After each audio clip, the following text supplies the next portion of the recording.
Imagine this, it's Thanksgiving morning in 2022.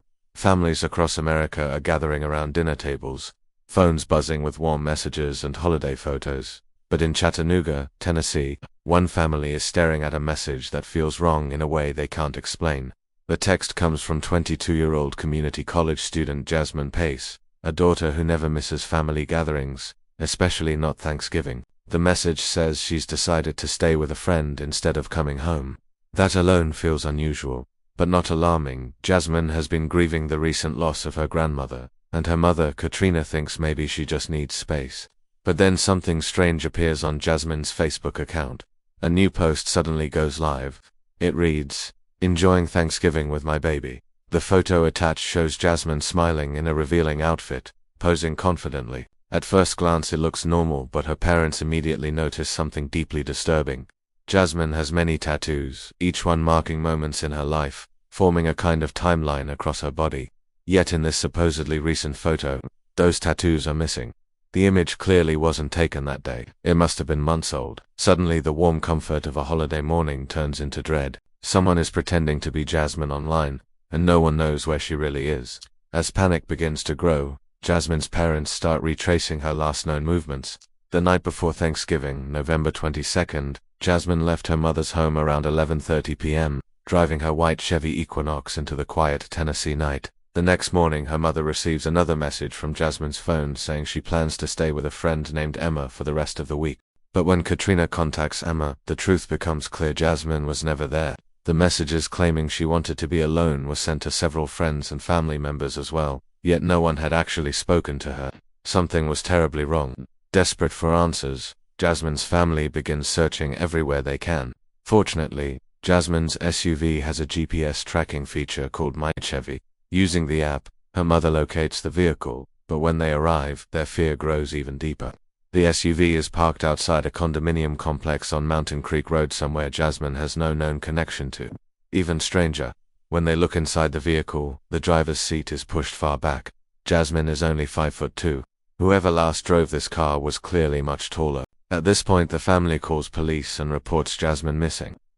Officers arrive, take notes, and document the situation, but because Jasmine is an adult and there's no immediate evidence of foul play, the investigation moves slowly.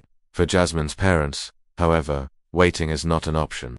Katrina contacts their cell phone provider and obtains Jasmine's call records. One number stands out immediately: a 71-minute phone call made on the night Jasmine disappeared. When Katrina dials the number, a young man answers. His name is Jason Chen, a computer science student at the University of Tennessee at Chattanooga. He tells her he barely spoke with Jasmine that night, claiming it was just a short conversation. But Katrina knows he's lying. The phone records prove they spoke for over an hour. That moment plants a seed of suspicion that will soon explode into something horrifying.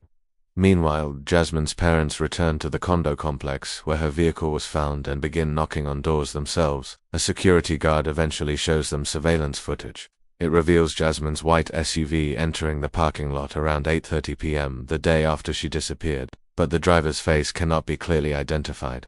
Then Katrina discovers something chilling on her phone.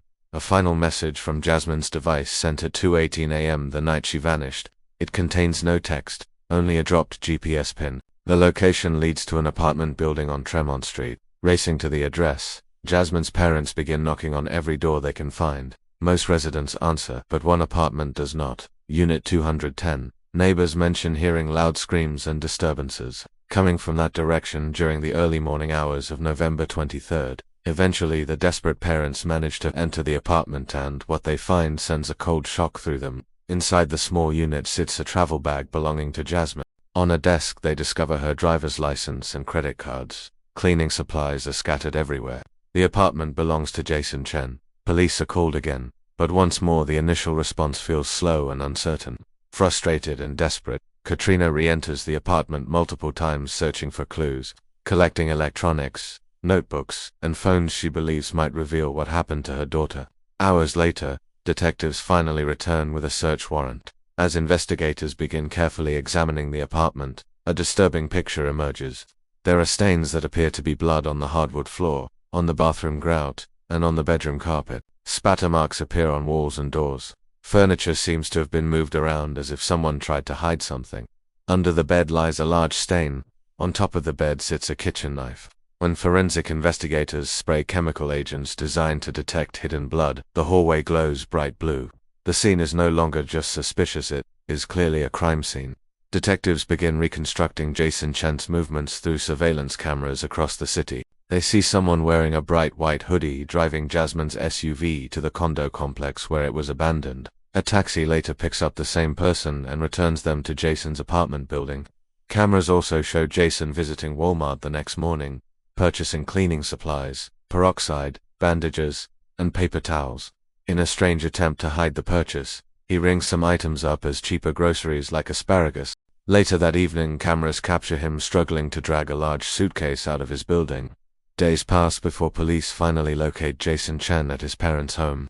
When officers arrest him, they notice cuts and injuries on his hands and feet, signs of a violent struggle. Inside his belongings, they discover handwritten notes outlining possible stories he planned to tell police.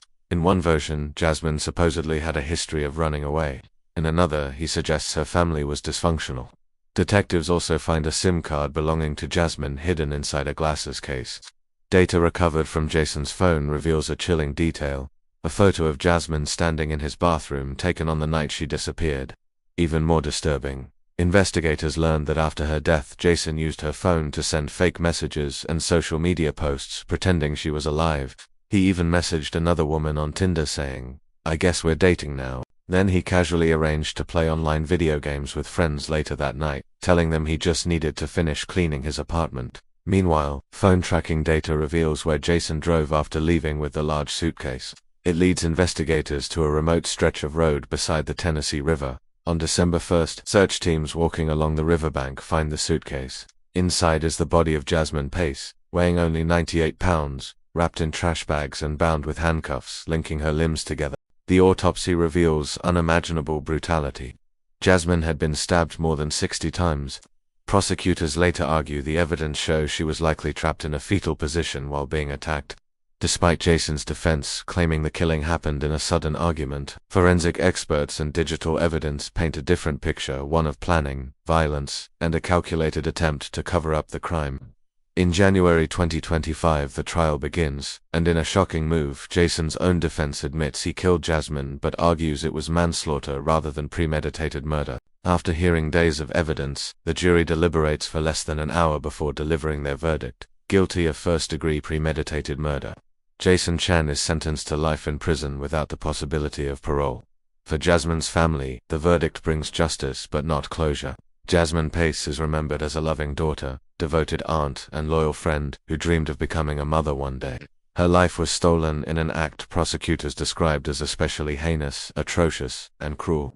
And her story now serves as a chilling reminder that sometimes the most dangerous person in someone's life is the one they thought they could trust.